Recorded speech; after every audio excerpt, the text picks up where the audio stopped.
You are bailing water, patching holes, and doing everything in your power to keep the boat afloat, while the person you love sits there, watching the water rise. Taking over the rescue feels like the only way to save them, but stepping in to solve a loved one's problems is the exact mechanism keeping them stuck. Welcome back to our series exploring the Let Them philosophy.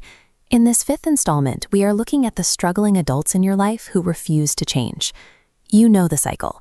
You plead, you offer unsolicited advice, and you draw a line in the sand with an ultimatum. When that fails, you throw money at the problem, hoping it goes away. This fixer approach fails because pressure is biologically incompatible with how the human brain processes change.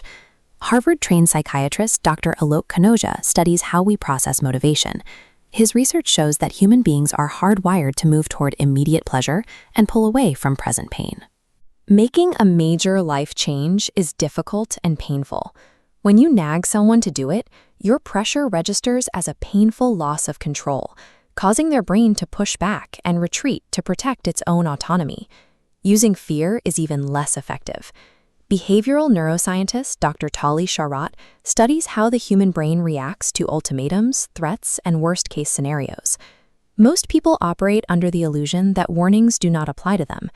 Brain scans reveal that the moment someone hears negative information or a threat, the listening centers of their brain literally power down.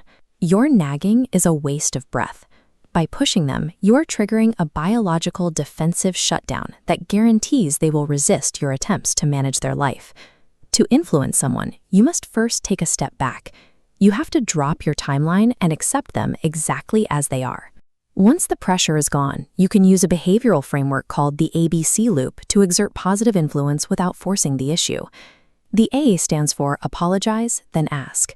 You begin by apologizing for judging and pressuring them in the past, which immediately neutralizes the existing tension between you. Next, you ask curious, open-ended questions about how they feel regarding their situation. This relies on motivational interviewing, which is a clinical technique where you listen without offering a single opinion or judgment of your own. Asking instead of telling forces them to sit with the uncomfortable internal disconnect between what they want out of life and how they are currently behaving. That specific internal tension is what generates true motivation. Next is B, back off and observe their behavior. You must give them the space to process the conversation, free from the threat of an I told you so. While you step back from the conflict, you use that energy to quietly model the positive behavior you want to see in them, making the change look both easy and enjoyable. Finally, the C stands for celebrate progress. Whenever they make even the smallest micro step in the right direction, you react immediately. Returning to Dr. Sharot's research, data shows that offering an immediate positive reward, like a genuine compliment or a hug, directly boosts a person's intrinsic motivation to keep going. The ABC loop succeeds because it fuses the difficult work of changing with the brain's biological mandate to seek out pleasure. But what happens when the ABC loop is not enough?